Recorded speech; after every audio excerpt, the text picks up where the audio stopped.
各位聽眾、各位觀眾、各位網友，大家好。就呢幾日咧就流傳呢個消息，就話緬甸軍政府咧就派出軍隊咧就係攻入喺緬甸境內嘅詐騙園區。當地嘅目擊者咧就話咧管理呢個詐騙園區嘅中國人啊，即係有黑幫背景㗎啦。大規模咁好似打仗咁樣去逃命啊！大包細包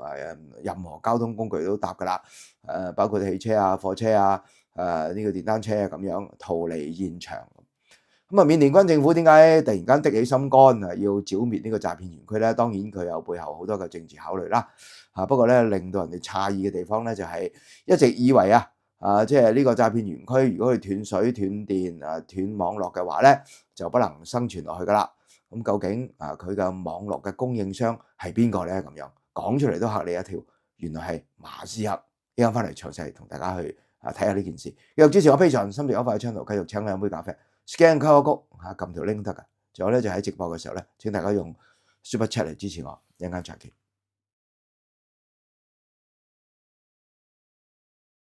各位，今時今日咧，你仲可以自由咁上網，但係而家有唔代表永遠都有。虛擬私人網絡 VPN 咧係今日上網嘅必備工具嚟㗎。介紹翻我用開嘅 NordVPN 啦，佢可以保護你嘅私隱咧，隱藏你嘅身份。NordVPN 喺全世界咧60個國家，總共有5400個 service 伺服器，冇人可以追蹤到你喺邊度上網，亦都唔會影響你上網嘅速度。一個戶口咧，全家大細可以6個設備一齊使用嘅。用底下呢個網址，關鍵詞係 SAMNGX， 你就可以攞到好大嘅折扣。訂購2年，最平咧係港幣32蚊一個月，仲有1個月免費添。30日內唔滿意嘅咧，可以全數退款嘅。向你推薦，幾好用噶。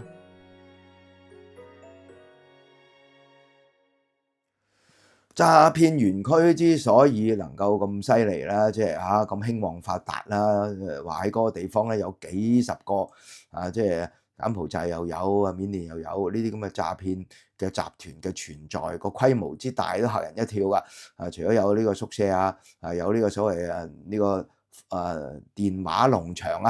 有好多電腦嘅設備等等之外咧，咁最後咧就背後都係黑幫控制嘅，咁絕大部分都係中國人咧係控制。咁最近都破獲咗幾個啦，喺中國大陸有啲判咗死刑啦。呢個陳志咧亦都係充公咗佢啲即係加密貨幣等等啦咁樣。咁究竟呢個詐騙園區呢一樣嘢，電話詐騙呢樣嘢係咪從此會喺呢個地球度消失咧？咁樣我就唔會咁樂觀啦，當然因為呢啲要一雞死一雞鳴嘅啫咁。咁消息傳嚟咧就話即係呢個緬甸軍政府嘅軍人衝咗入去去詐騙園區啦，就 KK 園嘅中國人咧就係從早上就好似即係打仗咁樣就逃離現場啦，逃命大包細包。咁咧就係守衛緬甸邊境嘅呢個即係武裝組織克倫邊防軍其實就係啲叛軍嚟㗎，就係打開呢個 KK 園嘅大門咧，就俾中國人逃走咁我諗佢哋都係即係佢哋嘅保家嚟啦，即係收咗保護費啦咁樣。咁消息就話咧呢個 KK 園嘅大面積嘅呢個，你見到有啲片都睇得到㗎有啲騎手啦啲騎手就係接單人去走佬嘅咁樣。咁緬甸嘅軍政府嘅消息咧就咁講嘅，部隊已經清剿 KK 園區，釋放2000幾個工人，沒收咗Elon Musk公司生產嘅30個 Starlink 星鏈嘅衛星終端機，拉咗2198人，冇列明佢哋嘅國籍係咩嘢。咁其實咧就喺緬甸軍政府即係衝入詐騙園區之後冇幾耐咧，我睇啲國際媒體嘅報導咧，亦都有即係好詳細嘅一啲分析點解會突然之間採取呢個行動咧咁樣。因為2021年咧2月軍事政變之後咧，緬甸一直咧飽受戰亂啦，軍政府咧係未能夠控制緬甸大部分嘅地區㗎。咁就咁於是有啲地方咧就係軍政府係鞭長莫及，就俾啲叛軍係佔領咗。咁其中咧呢個KK 園咧開始嘅時候咧都係因為咁嘅原因。咁有個講法咧就2020年初呢個克倫民族聯盟咧就同一間香港上市公司環亞簽訂一項租賃嘅協議，計劃咧合建一處咧工業園區，呢個就係 KK 園嘅開始啦嚇。咁然後咧呢個民族叛亂組織咧克隆民族聯盟咧控制大部分嘅地區，咁呢個環亞國際咧就係嗰個即係阿頭咧就係呢個崩牙區運國區咁，所以咧喺嗰度咧就開始呢個詐騙嘅中心。咁越起就越多越嚟就越好似遍地開花咁樣。好啦咁點解要清剿呢個詐騙園區咧？突然之間咁樣咁政府嘅聲明咧就係話自政變以嚟一直同軍政府作戰嘅所謂恐怖分子克倫民族聯盟同埋志願人民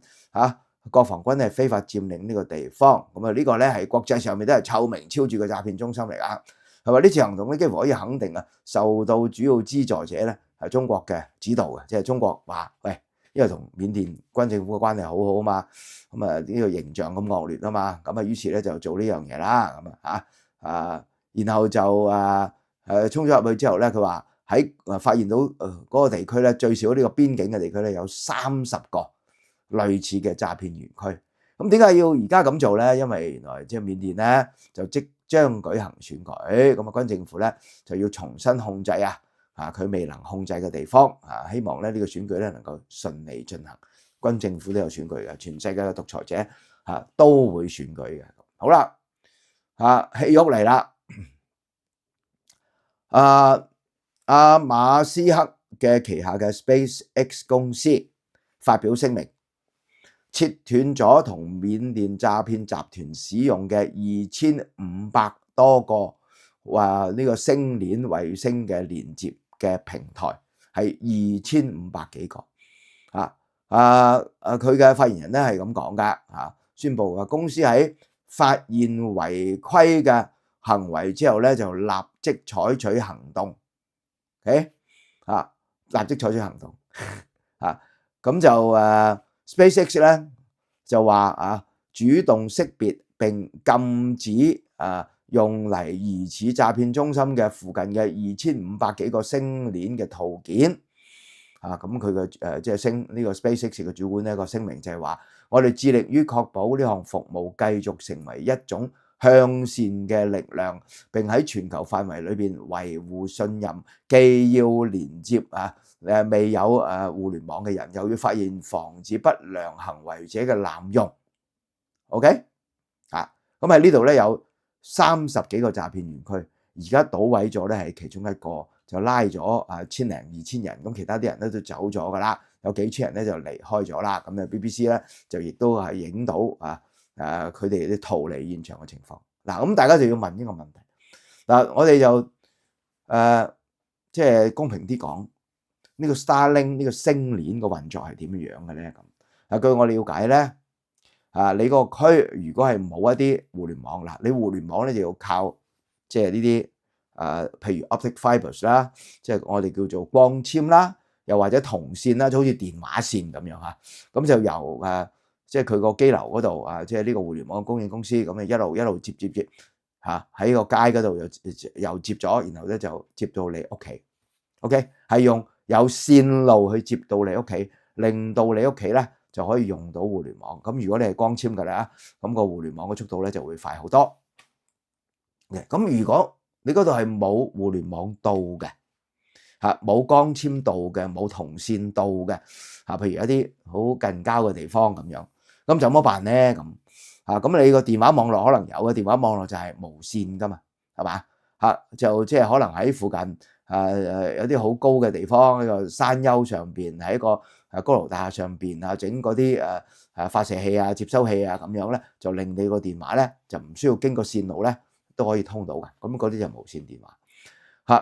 咁大家唔好以為咧就係即係互聯網咧係 internet 咧一定要有線嘅。電話可以無線，互聯網都可以無線嘅。咁點樣無線法咧？咁樣就 Starlink 即係其中一個做法。咁 Starlink 嘅做法係點嘅咧？咁你大家如果你留意到有啲鋪頭係有賣 Starlink 嗰個接收器㗎。OK， 咁你買咗嗰個接收器當然要錢，我唔記得咗，好似都唔平㗎，都好似要幾百磅㗎。咁啊買咗個接收器之後咧，咁你當然就要 subscribe Starlink 嘅 service 嘅，OK 係要即係要俾錢嘅 Starlink 咁，然後咧你就可以用你嗰個接收器或者係發射器啦，即係兩樣嘢都需要啦，係接收到Elon Musk 咧，即係馬斯克咧嗰個衛星喺個天上面嘅衛星。咁所以咧，無論任何嘅地方，只要你用嗰個接收器、發射器，你就可以咧就連接到互聯網啦。OK， 咁所以咧，而家詐騙園區嘅互聯網咧，原來咧有2500個咧係用呢個咁嘅即係 Starlink 嘅平台咧去即係做呢個即係詐騙嘅服務嘅詐騙嘅服務，或者叫做詐騙嘅勾當。咁你話 SpaceX 馬斯克係咪一無所知咧？對呢個詐騙嘅勾當講咗 KK 園咁耐講咗即係呢個詐騙園區咁耐，唔係淨係亞洲人受害雖然呢個即係詐騙園區大部分人都係中國去負責㗎啦，中國開㗎啦，中國人開即係我要強調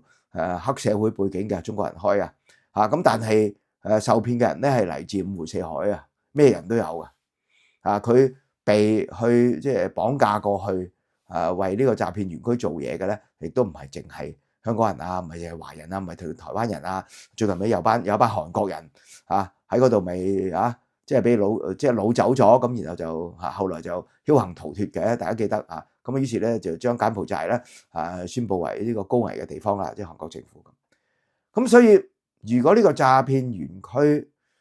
用咗星鏈 Starlink 嘅呢個衛星嘅互聯網嘅服務，